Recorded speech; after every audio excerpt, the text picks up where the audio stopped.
Tadadadum, tadadadum, tadadadum. Same question. Same question.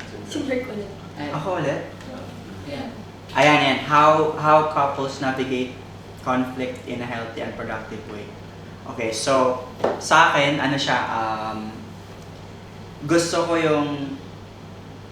yung prangkahan, kunyari, may problema siya, tapos may problema ako. Yung parang diretso ko sinasabi na Ganun kayo pag may problema kayo, diretso na pala. diretso. Para, kunyari, Mabilis yung action. mabilis yung, alam mo yun, wala na. Wala na paligoy-ligoy. Wala na Diretso, paligoy-ligoy. straight to the point na. Pero kasi sa, ewan ko ba, Pero ikaw kasi pabebe ka.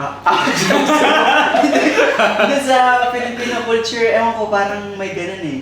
Parang, ewan ko ba. Minsan pag may... Nag-hold back ka ba? Nag-hold back kasi yung mga isang araw or dalawa. Hindi mo muna sinishare. Sinasarili mo muna. Kinikim-kim. Ah. Ayan.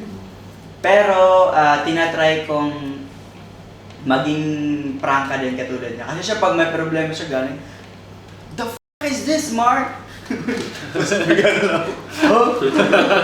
Nagulat ka na naman. Yeah, sorry, my fault.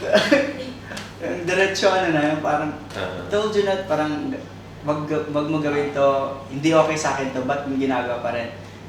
Yeah, okay, sorry. You're going to the bar, Mark! Where have you been last night, Mark? Yan, yung parang ganun, kanyari, may ba ako? Kasi kami medyo, hindi naman siya, I mean, supportive naman yan sa mga ganun bagay. O sige, labas ka kasama yung mga friends mo. Doon na mapasobra. Wag lang sobra. Last time, yun nga, nag-post ako ng story. Nasa club kami nila, Clark pati ni Hamdan. Nag-reply siya, just don't forget you have a fucking wife. yeah, you're just drinking, just having fun. Pero after nung umuwi ako, nagkita kami, wala lang, okay lang.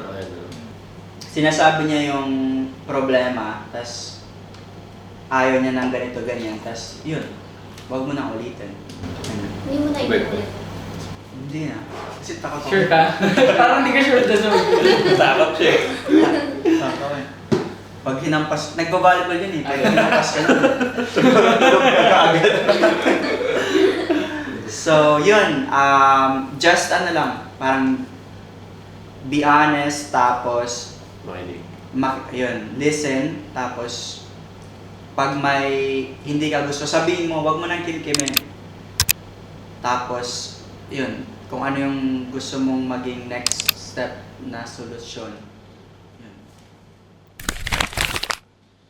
Easier said than done.